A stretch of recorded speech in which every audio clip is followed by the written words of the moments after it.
What was that? I thought you were going to wear them. No, that's just a marketing ploy to get you in here. Do you really want... Do you know how fucking hot this room gets? Do you want to see me in those tiny, weird... Like, my flatmate is right there. He will tell you, it is not merely the photoshopped wonder that you were all handed earlier today. It is a ghastly, weird, oddly creased sight. That when I cough, I shudder at the ankle. Very good. You're very much a second day of the Fringe crowd. We were like, we're here. We might laugh. Some of us did not pay. And I saw some of you come in. What was that? Oh, here we fucking go. Always like an Edinburgh Fringe heckler, because they always, you go, what did you say? And they go, oh, what? There was someone else hidden behind me who's telling me to talk. Now, Miss, what is your name? Pam? It's a beautiful name. And who are you here with, Pam? Ronnie, John, and Tim. Who are these people to you? They are co-directors The of our little company, yeah. What the fuck? Like, I was guessing, like leader of some sort of bank robbery family. Happens a lot. Does that happen a lot? Wait, what is your company? Are you guys bank robbers? Professional bank robbers. See, I wish you would handle it. You're succinct, direct, and I know how it would end, which is you Killing you. fucking killing me. I did not like how direct he was in saying I would fucking kill you. I would eat you. It would be great. Well, ladies and gentlemen, I've gathered you here in a cave to talk about love. Just chatting over here. It's going to be a weird show. What are you guys talking about? And now I'm hearing fucking hecklers. Pam, did you throw your voice? Pam? It's not Tam. Oh, I said Pam. I said Tam. All right, for fuck's sake. I'll take this from reviewers, but I'll fucking have him attack you, Pam.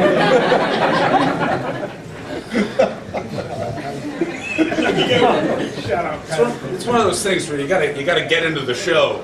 It's like surfing, and you want to catch a wave. And right now the waves have sharks in them. But they're smiling and going, give it a go. I'm going to talk about love. Now, I'm aware, ladies and gentlemen, that I look like a racist pervert. It was new information. Fucking latecomers, here we go. Fucking Pam, get him. I fucking zinged you and I fucking zinged you. 6 pints. Thank you, brother.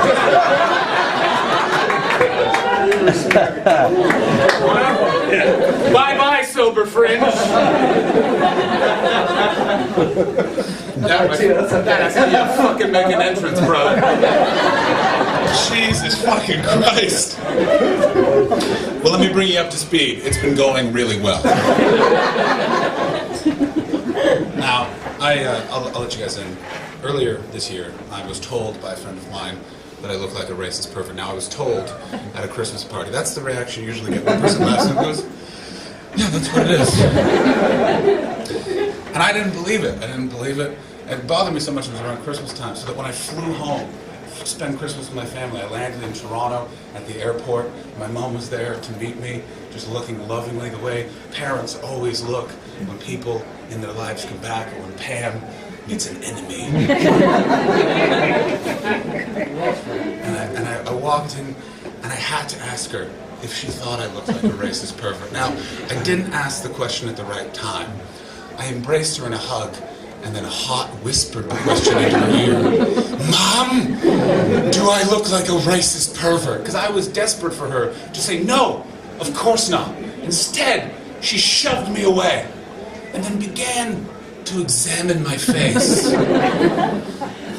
And dismay washed over her motherly face as she came to grips with the fact that I do indeed look like a racist pervert. Now I could see she didn't really know how to tell me, and she didn't want to break my little heart for Christmas, so she went with, well, John, not at the same time. As I said at the top of the show, I am in love. Anyone else here in love? Yeah. Yeah, that's what love sounds like. It's weird. 'Cause we're told, you see, she's defending it. It's a weird thing. It's because we're told love is this passionate thing. I'm in love. It's not. No, love is fear and terrible and frightening. It's giving fate a hostage. It's saying to the universe, if this person leaves my life, I don't know what I'll do. I'm a man who plans things and I organize it. If my girlfriend fucks off, my only plan is I'm going to buy a suit and start hanging out in the Weatherspoons in the afternoon. It's terrifying. Like, I've said I love you to other people. I thought I was in love before, but looking back, if any of those other women had died, I would have been fine. Not right away. I wouldn't be stood in the hospital holding her newly dead hand, her soul still hanging in the air above, as the doctor's reading out the time of death, and just go, whoa, whoa, whoa, doc. Speaking of numbers, why don't we jot yours down? Have a confused laugh over there as you guys are coming to grips with the fact that the doctor was a woman.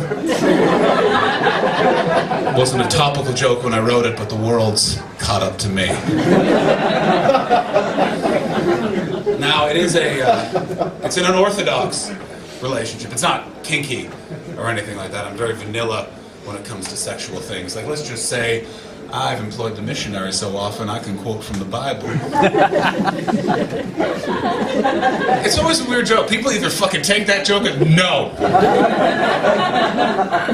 It's weird. And it's also not to say that I haven't had kinky sex. Here's my problem with sex in general. I think we do it wrong. Not the penis and vagina part. I think when you consent to sex, you go, let's have the sex, it'll be great. You should then list off your must-haves and your no-thank-yous, and I've tried it maybe in a couple of months. I don't like our current system of you just surprise the other person with what you have to have, and they just have to roll with the punches. And I say punches very specifically, because 7 years ago, I also hate that I'm old enough to say I had sex 7 years ago. That makes me feel so fucking old, and I can feel other older people in the room going, mate, 2 decades. Pam, 7. Now.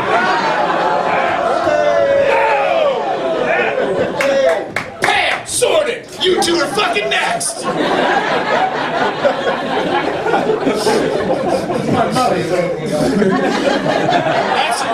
That's your mother? Then why did you say it?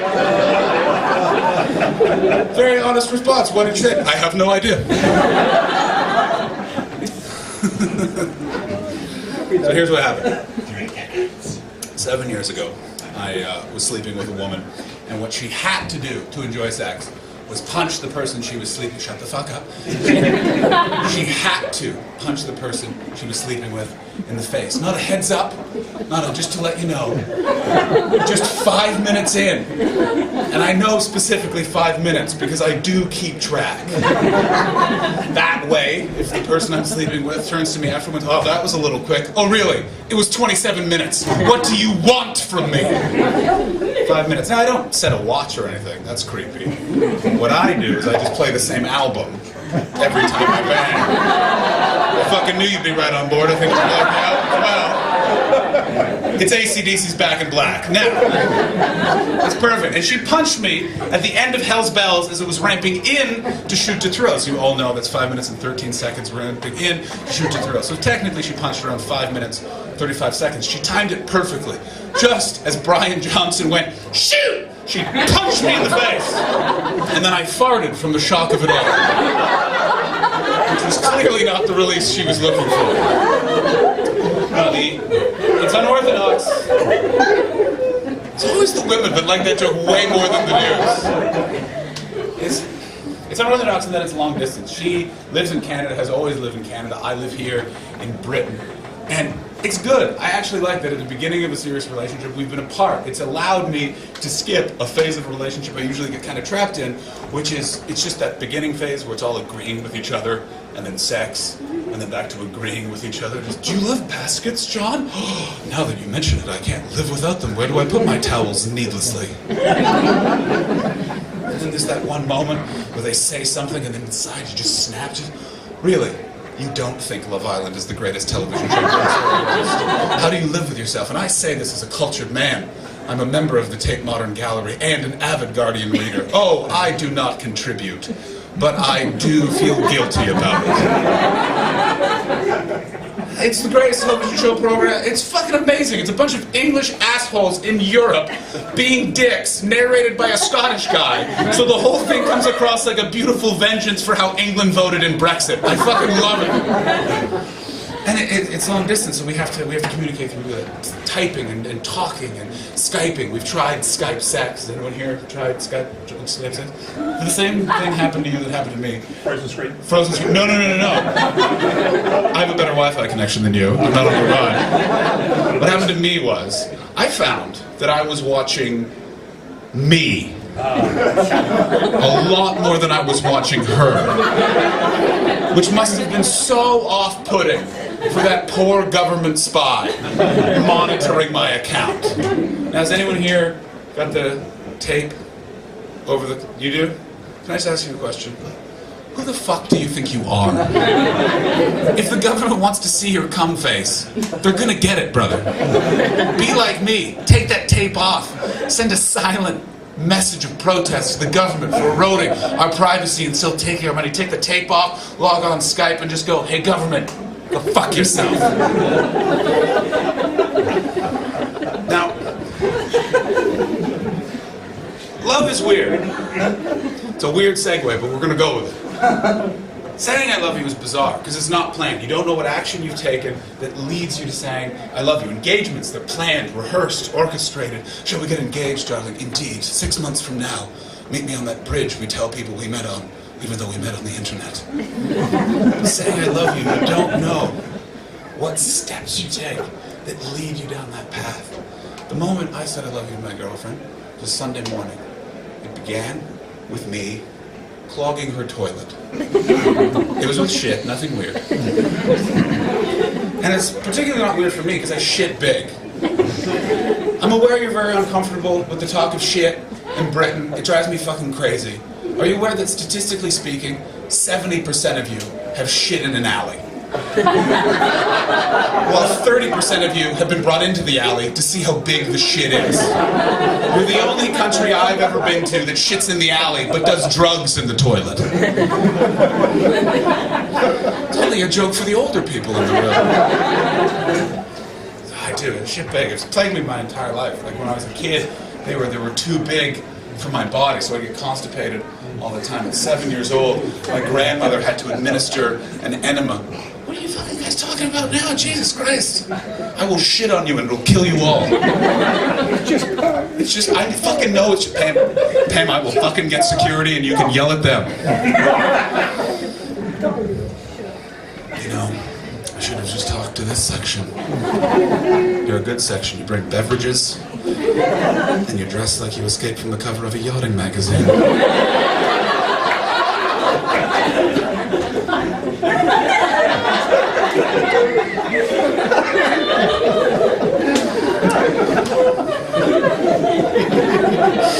Ooh, got myself with that one. Well played, Hastings. Thank you. So as a kid, I'd get constipated all the time, so much so that at 7, oh, you didn't think we were going to finish this bit? Oh, we're fucking finishing it. It's narratively important. At 7 years old, I was so constipated one time, my grandmother had to administer an enema. She put the tube in and spun me around, not like that, like this. And she kneeled down and looked at my baby blue eyes and she just went, now, John, if this doesn't work, I don't know what we'll do. You need to know, she was a nurse for the Canadian Army in World War II, and one of my shits made her give up hope. At 23, big year for me, 23, I was on television in Canada, which is kind of like being on the radio in the Midlands.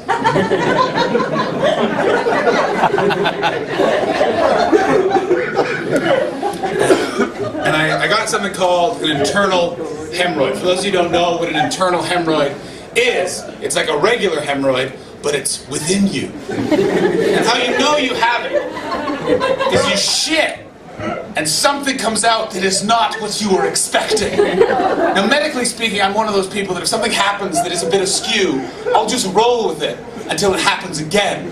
It happened again. 5 minutes later. And I immediately went to A&E. Before I went, I took a photo of the toilet with an iPhone. First photo I've ever taken with an iPhone was of a bloody toilet, which I don't think is what Steve Jobs had in mind. I walk into the A&E, there's that typical A&E nurse, just a grizzled, battle-axe woman, ghosts in her hair. Why are you here? There's a stop sign lodged in my skull. Well, you can talk. Go to your GP. I just marched in and I showed her the photo.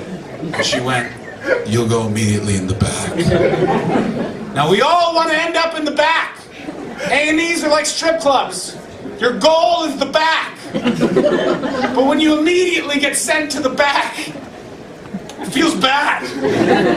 Everyone in those rooms, no matter how they ended up there, no matter how weird the stag do has gotten, they look at you like you've got issues. Because you do. You're about to die. There was a doctor waiting. He wasn't summoned, he was waiting. I showed him the photo. He said it could be one of two things based on the volume of blood. That's not a good sentence. No sentence has ever been answered. How was the party? Well, based on the volume of blood, it was a great time. He said it could either be a tumor in your bowel or an internal hemorrhoid. And I'm a naive idiot. So I said, "Well, doc, how are we going to figure out which one it is?" He was fucking cheeky as shit. He timed it just as he was snapping the glove on. As the wrist hit, he just went, "Psh, oh, we have our ways." Now, it's a teaching hospital. So, it wasn't just me and the doctor and my prayers. He gathered 16 medical students. A number I didn't make up. I counted them. I had a lot of time.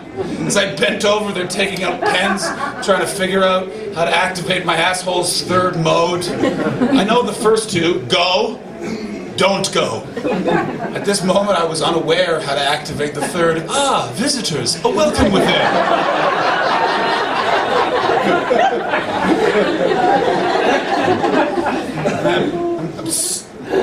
I'm on the bed, and he went, "We have to do this quickly, so just breathe." And I went, and it happened. Have any of you lost your keys? You know that moment where you can't find them in your pocket, and you're digging through your jacket, and you're digging through your bag, and you feel empty? It was the exact opposite of that. I've never felt more full in my life. As I stared forward, and it wasn't just a quick sort of ha, like he was, you take a toothpick to check to see if the cake's done. He had to examine and find to make sure the diagnosis was correct. It was a magical procedure. It transformed me from a man into a hummus pot. He was determined to get every little bit out of. As I lay there, just consumed with so many feelings, both metaphorical and physical, one of the doctors leaned into my field of vision and went, "Are you the comedian John Hastings?" And I said, "Yes." And then she said, "Huh, how are you going to make this funny?" I didn't need to speak a word. We all knew the answer. Sometimes these things write themselves. When I was 27 years old, I went to a barbecue at my friend Paul's house, and I ate some dodgy steak, and there's really no answer to this, so I'll just lead to it. I somehow shit a little bit on the wall. Full disclosure, when I say a little bit, I mean a lot. And when I say a lot, I mean it looked like I built a man. Get the fuck out. That's one down. Pam's next. Just didn't go for the shit talk, I guess. We would have hated this next bit. Kyle, can you just close the door?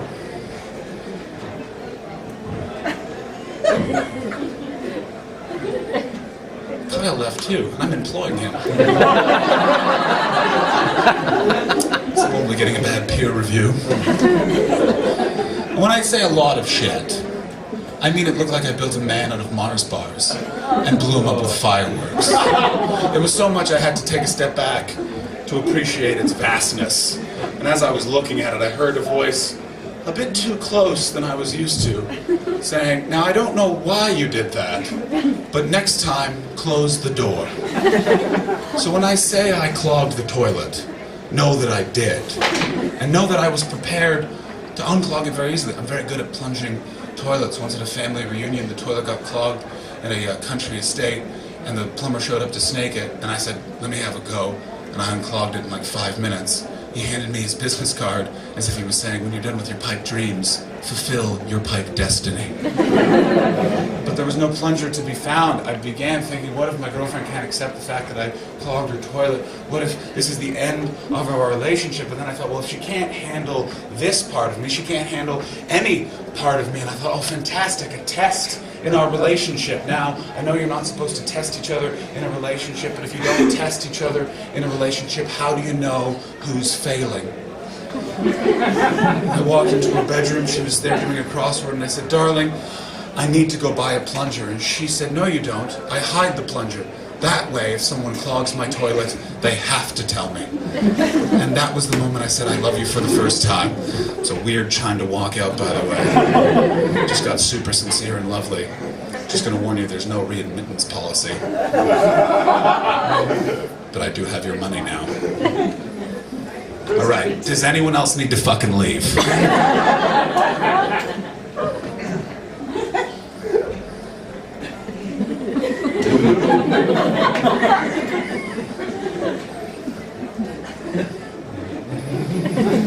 That was the scariest of it all, because she just pointed back at me as if to say, "Maybe you, pal." Now, she was of course joking about hiding the plunger. Oh, you didn't think I was going back in that bit? Well, we're fucking finishing it. So I was joking about, she was joking about hiding the plunger. She was joking. She doesn't hide the plunger. She just keeps it under the kitchen sink, because she more routinely clogs the kitchen sink, where I more routinely clog the toilet, so I keep the plunger by the toilet. What she's doing shitting in the sink, I'll never fucking know. But you know what? We all do that a little differently. We do. Cultures do it differently all over the world. Like I was in Israel last year, and in Israel I learned that they shit on Palestinians. What a world it is. It's my favorite joke, because that's how it goes every time. Everyone looks at each other and goes, "He laughed."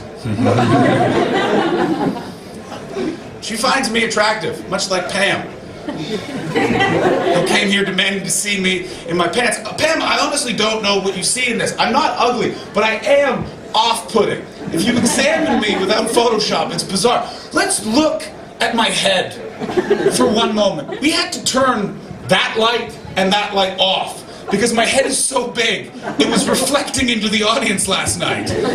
It's a size 8. That was a hat size that was not commercially available until 2009. America elected a black man president before I could buy a hat. 25 inches around. The size of a baby on average is 20 inches. So my head is the size of a baby and a baby's leg, which is the weirdest description when you're ordering a bespoke hat. And she digs it. It's fucking weird. And I got problems with my body. I was bullied as a kid. I was called fat, even though I wasn't fat. I was tall, but bullies don't know the difference, because they're fucking idiots. And my friends have adopted this and just now use it as kind of a weapon. That's my thing. I come from a group of friends that if you looked at us, you would think, "Oh, they must be enemies." You guys are like that?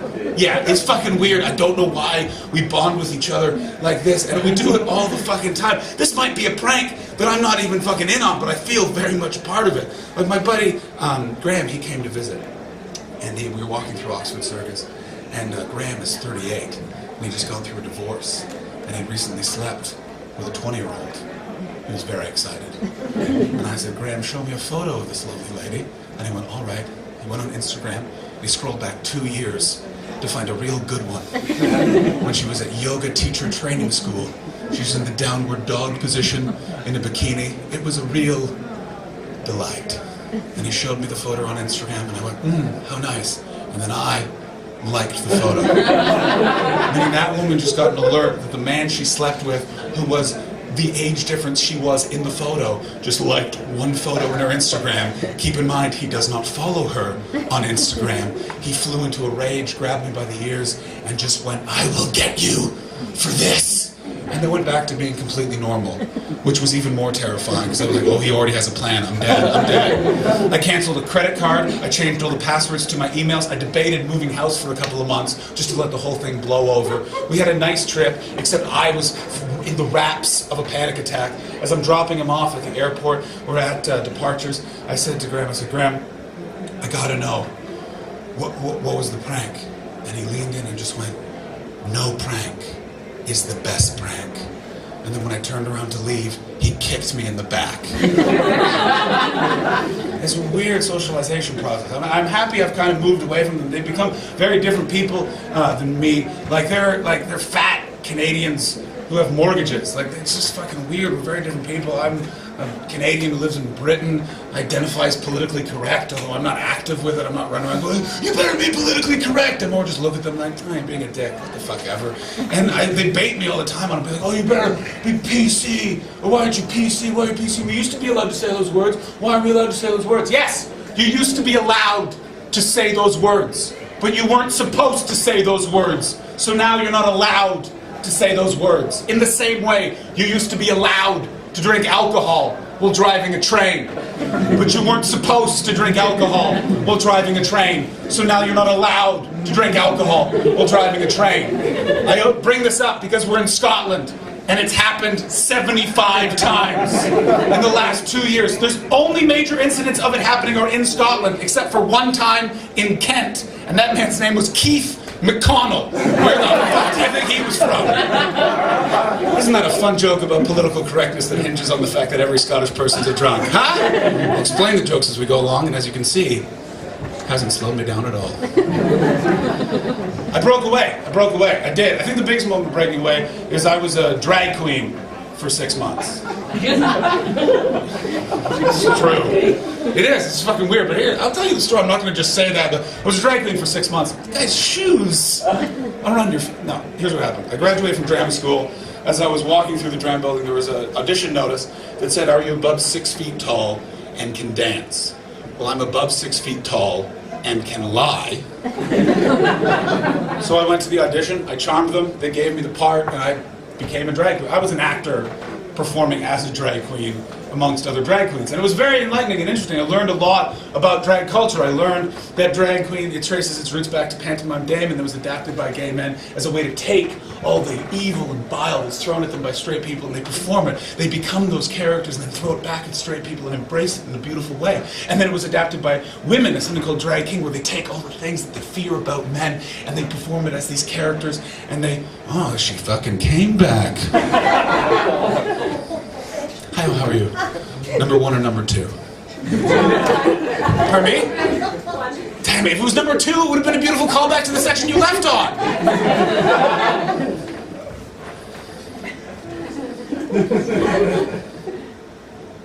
I don't know why this is my stance when I'm waiting for everyone to get settled.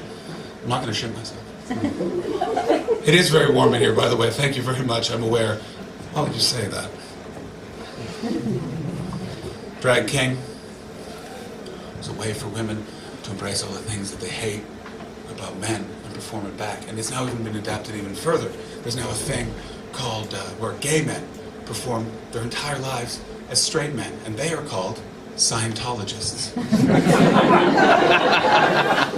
I can feel a lot of you going, wow, real cutting-edge show this year. Hastings gone after Scotland, Israel, and Scientology. What's next? A blanket comment about the Christians? Well, since you asked, here's my problem with Christianity. In Christianity, they hold meetings to discuss belief, and they hold those meetings 10:30 in the morning on a Sunday. I believe in nothing at 10:30 in the morning on a Sunday. I don't even believe in being awake. You feel a lot of this section pulling back. Like, well, I thought we were coming. It says 666 on your t-shirt, badass. Where's the rebellious joke? Why don't you do that joke about the Muslims? I can't do that joke about the Muslims. They hold their meetings 5:30 Friday afternoon, a completely reasonable time. That is a pro-Muslim joke delivered by someone that looks like a racist pervert.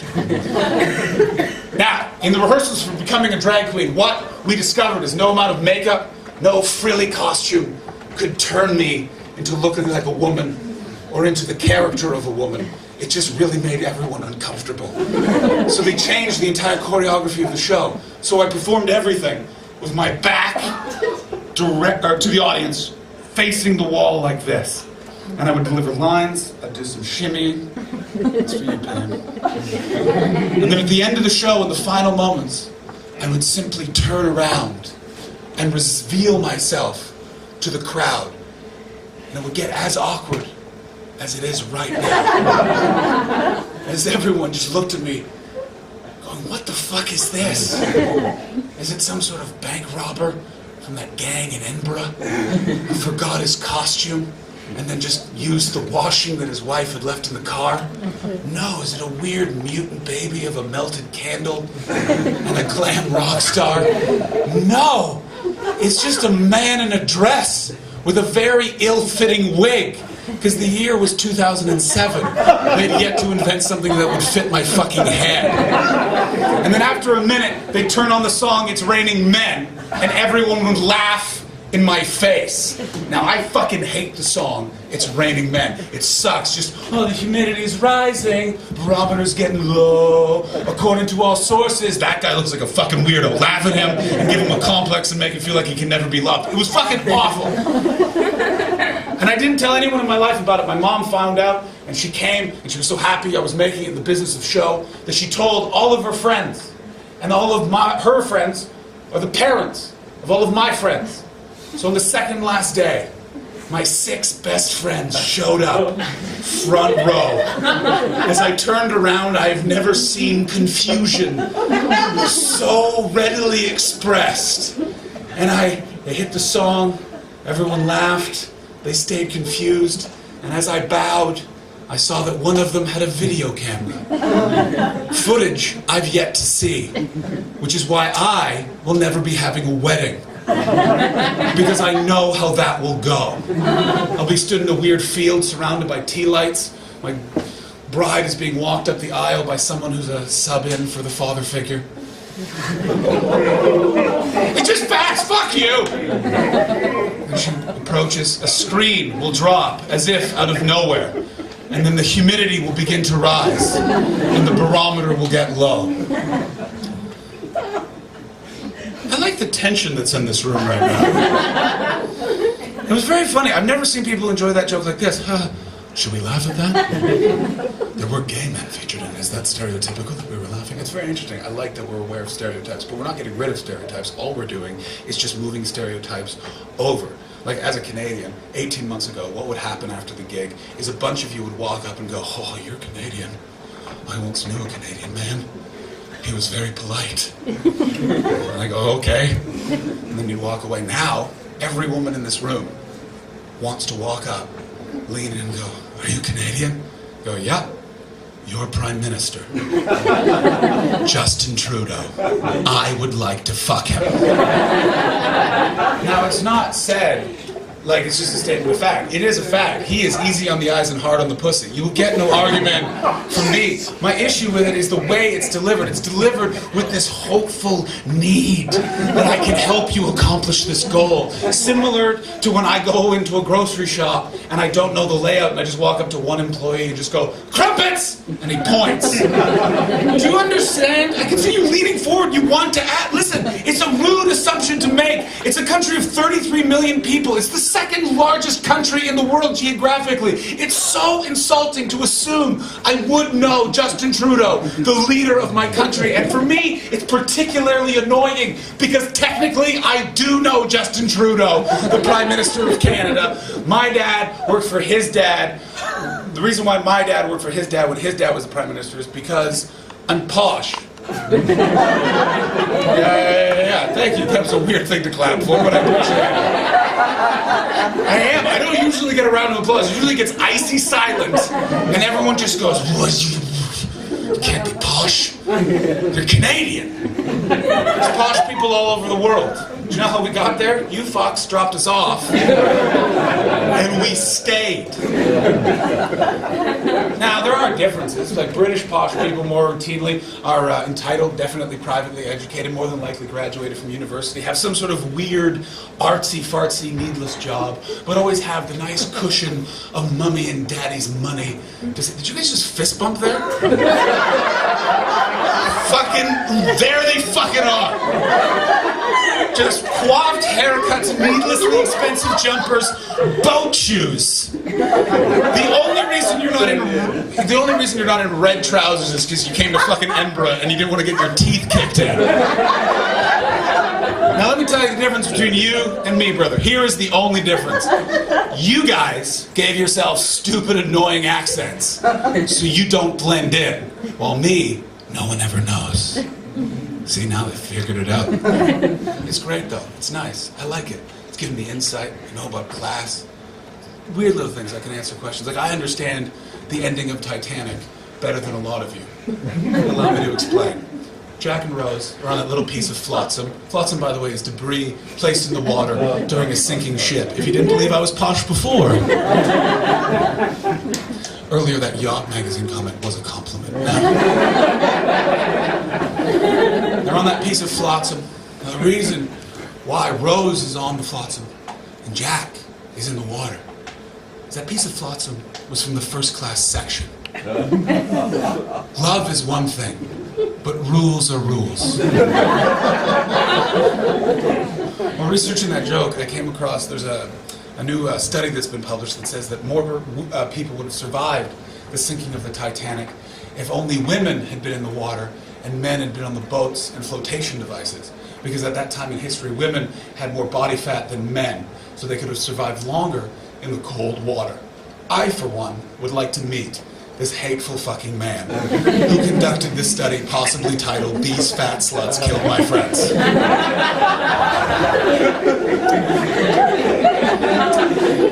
That's the best segue we're going to get from a feminist chunk. So, I am a feminist. I identify as a feminist, and I don't know why every time I bring it up, I feel every man and like 30% of the women cross the arms of their soul and just go, "Oh, really? You're a feminist, huh? Really? Yeah. Who you trying to fuck with that kind of chat?" Women, that's who I'm trying to fuck.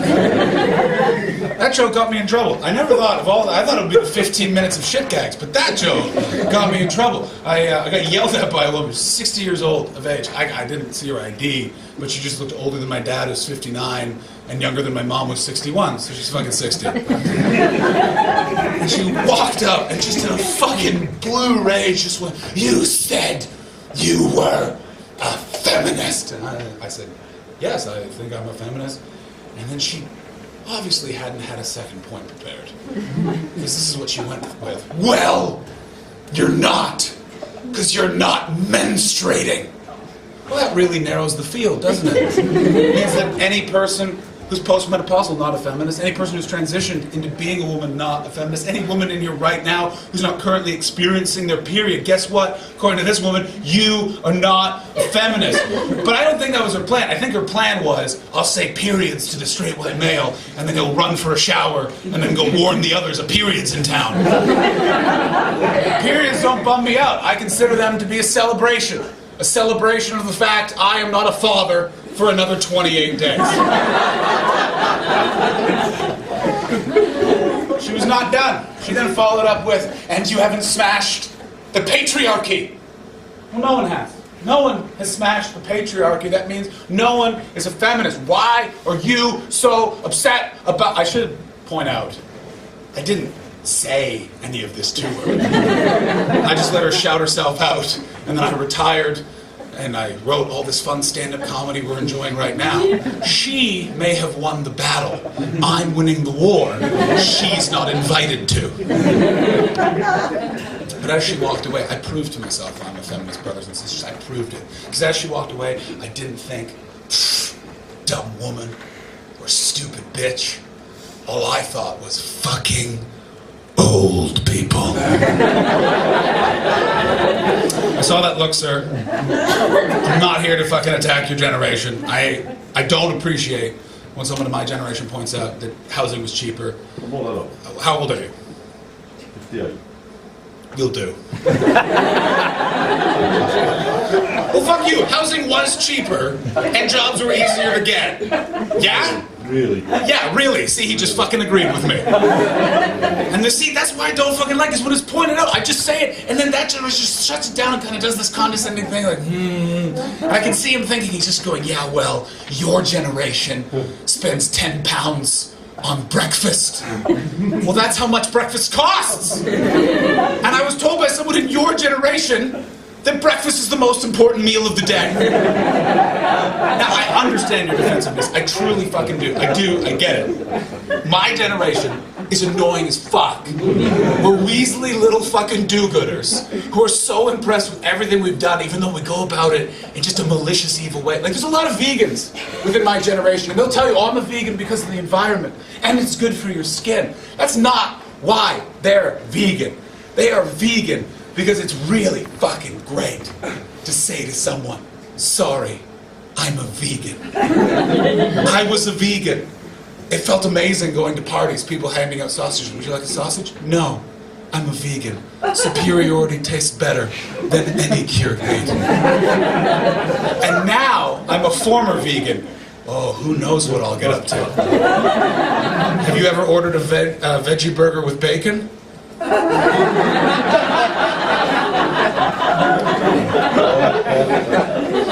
And I'm not going to stand here and fucking praise my generation for voting in the last election. I think we should have showed up and a couple of others. Because here's the thing, it fucked Scotland over. Us showing up fucked Scotland over royally. They've lost their chance to democratically hear their voice about leaving Europe, even though they voted to stay within the European Union. And they lost their chance to have a voice on whether or not they get another independence referendum from the United Kingdom. And I, for one, enjoyed the fuck out of the last Scottish referendum. It was so much fun watching thousands of yes voters trying to fucking figure out a way to attack J.K. Rowling, a vocal spokesperson for the No movement, because she is impossible to attack. She is the best celebrity Britain fucking has.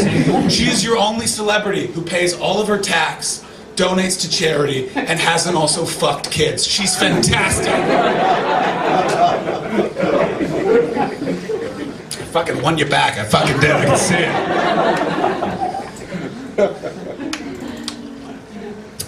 But yeah, disagree. You totally can. Just disagree with love. Listen to each other. It's something that I was always bad at. I'm not very good at it, but I'm trying to learn. I'm fucking trying. I had my first sort of argument where I was listening.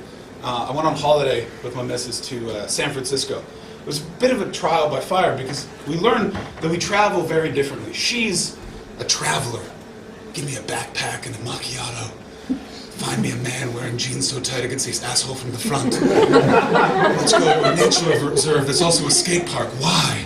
Ask her no questions. I'm a tourist. I want to see your city's dumb shit. And then I want to take a photograph of it with my face. It's called a selfie. I don't know why I forgot what it was called. I want to take a photo, I want to take a selfie, and then I want to tweet that selfie out. Europe, you're fucking terrible for this shit.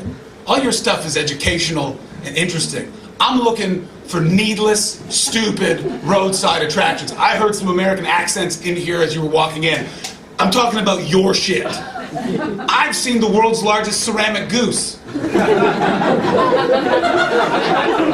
Wawa, Ontario, 7.5 hour drive from Toronto, worth every minute. The tweet, look at this big goose. Hashtag big goose. Now we got into a fight. We were in our Airbnb. It's weird. Time was you wanted to impress a lady. You bought her a 5-star hotel room. Baby, there's a man in a red hat and he will carry your bag. Now it's Airbnb. Darling, get them lips ready for sucking. I have rented us a flat owned by a stranger who may still be there when we arrive. I vetted it by looking at 2 photos he sent me and then gave him all my credit card information. So we're in there. And we got into a fight about white privilege. We got into a fight about white privilege, which I have white privilege. I do. It's interesting, white privilege. Anytime someone admits to having white privilege, no matter, it's sort of like when old people admit to having STIs, no matter how they do it, it does seem like they're bragging. A lot of people looked at you, sir, before they made a decision to laugh. That was very fucking cute. What was even better is, I assume your wife or girlfriend looked at you as well. Is that true? Real fucking weird crowd we got tonight. What was interesting about the fight is it was the first time I actually listened. Usually, if a fight started in a relationship, I just stopped listening and just thought about, like, don't say too much, don't say too much. You don't want to move your stuff, don't say too much. Just hold it back. I'm in love with this woman. There's nothing she can say that'll make me leave. So I fucking gave it to her. Both fucking bare. I didn't hit her. I know it sounds like I said I didn't hit her. And we argued. And I stayed on point. She didn't just state her points. And then I just went, well, that's pretty tough talk from someone who shits in a sink.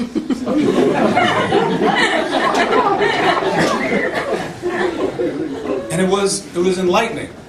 She changed my opinion a little bit. I changed her opinion a little bit. We began to kiss. I thought makeup sex might be in the air. But then, to show it's truly a serious relationship, we decided, let's eat first. That's only people in serious relationships. The rest of you are like, what? What are you talking about? Always have sex. No, sex is always available, but a Thai restaurant will close.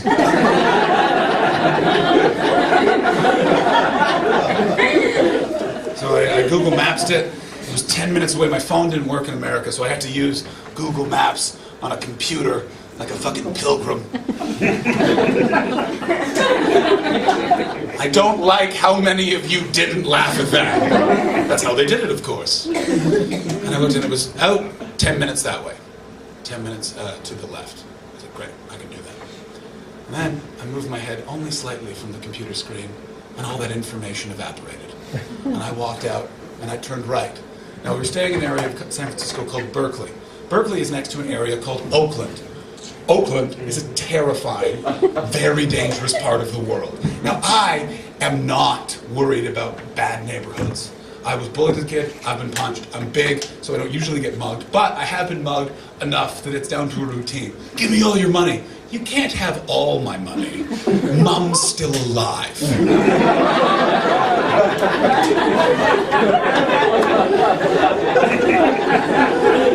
But I started walking.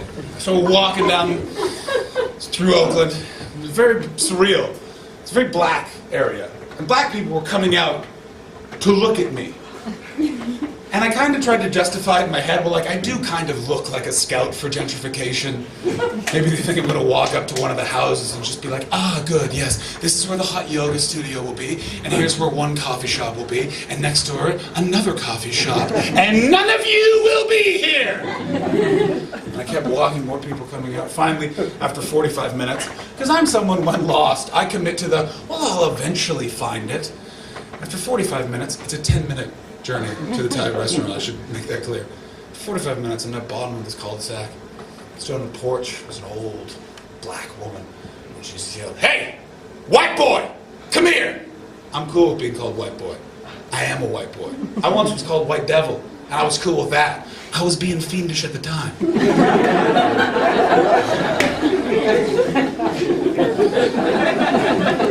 I marched onto her property, I got in her face. And she just went, "What the fuck you doing in the neighborhood, white boy?" And I sort of stammered and was, I'm looking for a Thai restaurant? I was very taken aback. Women in the circles I travel in of that age don't swear. If you cross them, they just open their eyes wide and make a note to have you deleted from the will. And then, in my response, she just went, "No, you're fucking not. You're here to buy drugs." Well, newsflash, fucking white boy. Gang over there, they don't sell drugs no more. Now what they do is they kill white boys like you. They empty out your bank account, use your credit card, the police find you, then they wake up the whole neighborhood 3 o'clock in the morning, and we don't get our 8 hours. I need to get to work in the morning, white boy, so how about you get the fuck out of the neighborhood, huh? And I stood there in utter shock and disbelief at what I had just walked through. Those people weren't coming out of their houses because it's just a white person walking down the street. They were looking at me like a meat alarm clock that could go off at any time. And then I meet this woman, the one person that could tell me the situation, and I discover that she still has a job. She was like 95 fucking years old. What was she doing, guarding a graveyard? No, I recognize you. Get the fuck back in there. And all of this just fucking weighed on my soul, and there was so much sorrow. As I said, so you don't know where the Thai restaurant is. She leaned back on her cane and just went, "Where are you from, white boy?" And I said, "I'm from Canada." And she went, "Oh, Canada. You know, you're Prime Minister." Thank you very much, everybody. Enjoy your festival. I'll see you later. Goodbye.